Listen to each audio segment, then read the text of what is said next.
जय भीम और जय भीम के एजेंडे पे चलेंगे। जैसा अंकुर जी ने बोला कि यहाँ के जो हमारे कुछ मुसलमान हैं जो वहां जाकर के बड़े अपने आप को नवाब समझते हैं, अरे वो किसी मुस्लिम देश की सदस्यता लेकर तो देखें।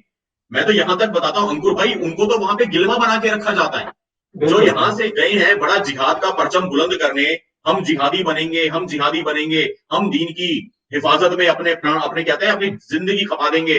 72 हुरों के अरमान लेके गए थे। खुद 72 गिलवा हुरें बन तो गए। पता नहीं किसको मिली, खुद गिलमा बनकर के रह गए वो लोग। अब गिलमा का क्या तात्पर्य है, गिलमा का क्या पूरा है, आचार्य अंकुर आर्य मुझसे बेहतर समझा सकते हैं, और एक्चुअली मैं मुझसे बता देता अच्छी हूं इनको भाई, मध्य भाषा में जहां समझा सकते हैं, मर्यादित भाषा में अंकुर भाई समझा सकते हैं। देखो, अहमद शाही ने जो कुछ भी 30-40 कुतियाओं के साथ किया, वहां यहां से जो लांडे जाते हैं ना, वहां वो उनके साथ होता है। तो उनको उसी पोजीशन में खड़ा कर दिया जाता है जिसमें वो छीनू कुतिया खड़ी होती है, और अहमद शाही वहीं खड़ा होता है। मतलब जो सऊदी का जो नवाब होता है ना, वो वहीं खड़ा होता है जहां अहमद शाही खड़ा था।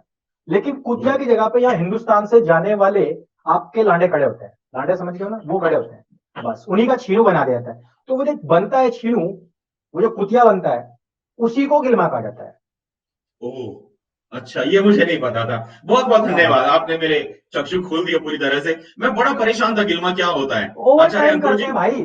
मैं कह रहा हूं, हमारे यहाँ अभी कितने लोग, कितने मेरे भाई जुड़े हुए हैं अभी? तकरीबन 1200-1300 तकरीबन के आसपास जुड़े हुए हैं, 1300-1400 लोग हमें देख रहे हैं जी। देख रहे हैं। मैं इन सबको बता दूं कि आपके आस पड़ोस में से भी लोग गए होंगे। तो वो जब वापस आते हैं ना, तो वो लोग वहां से बताते हैं हम बड़े उससे रहे, वो यहाँ आके के जमीनें खरीदते हैं, मकान लेते हैं। तो ये जो हो रहा है ना सब कुछ, ये कहाँ से हो रहा है? ये ओवर टाइम होता है, वो डे नाइट ड्यूटी लगती है।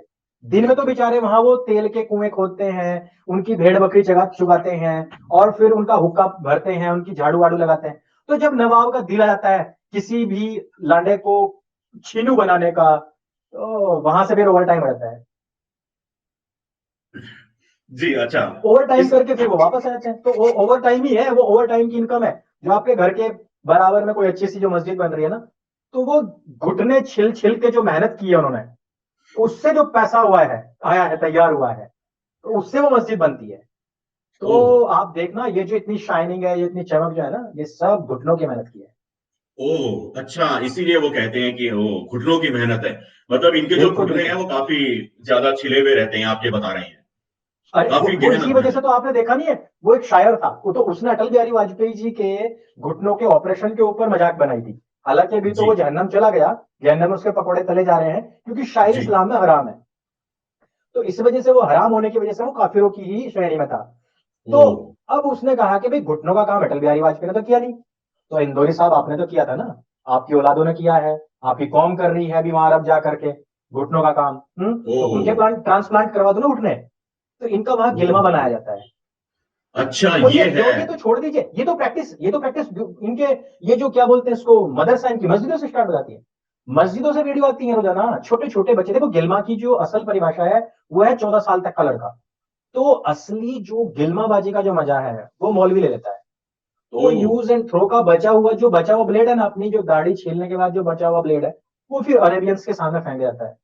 तो अब उससे क्या है ना, इनके पास जो इतना पैसा मैं है, क्षमा चाहता हूँ, मैं ये, ना हंसी नहीं रोक पा रहा, लेकिन मैं अपना ज्ञान बहुत बढ़ा रहा हूँ, मैं बहुत सीरियस होकर सुन रहा हाँ, हूँ।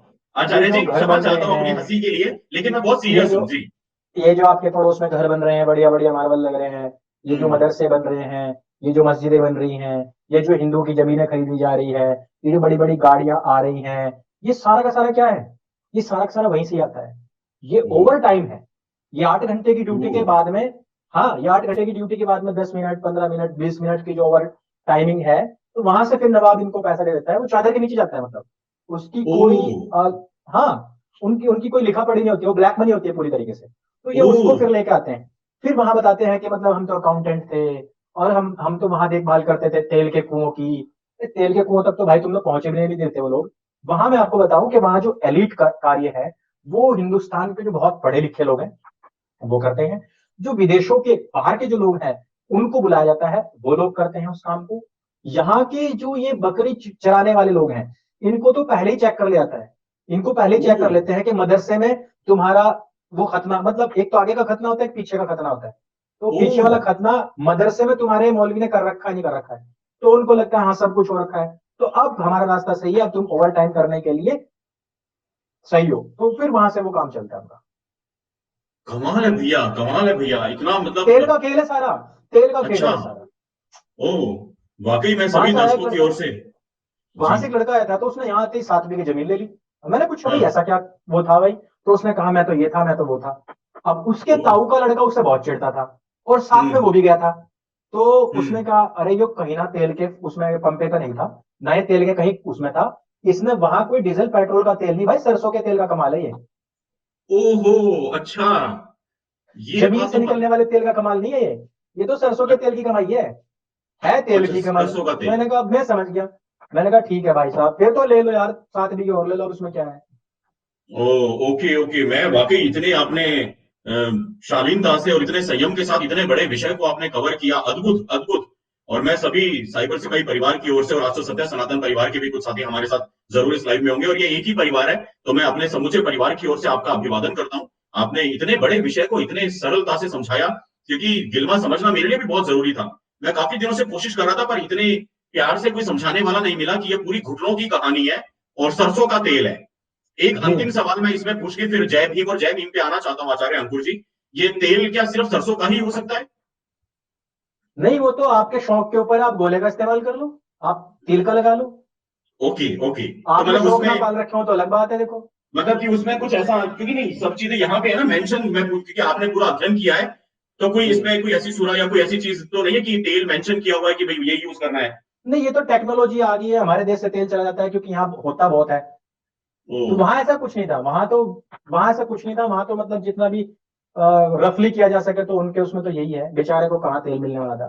तो ये तो है देखो, क्योंकि अब वैश्वीकरण हो गया है, इधर उधर के हम्म। सब चीजें चली गई है।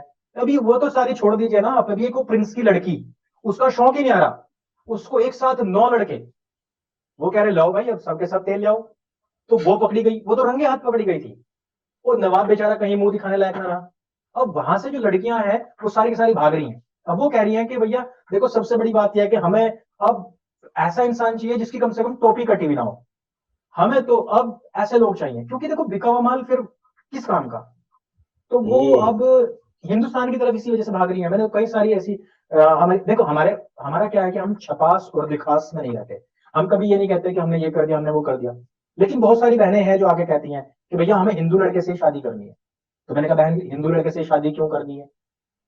तो वो कहती हैं कि भैया देखो, आपको ही पता है कि बिका हुआ माल जो मतलब अगर मान लो कोई चीज पहले ही खुल रखी हो तो उसको तो यूज ही नहीं करना चाहिए ना, तो बहुत सारी बीमारियां हो सकती हैं।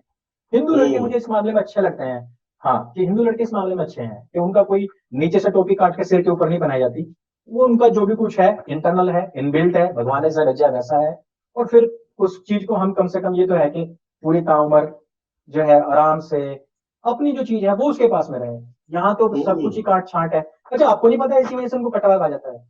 अच्छा, मुझे नहीं पता थी ये बात सच्ची में। अच्छा अच्छा, वो यही कह रही थी, वो यही ओ। कह रही थी कि भगवान ने जैसा अल्लाह मियां ने या जिसने भी बना के भेजा है, अब उसमें काट छांट कर दी।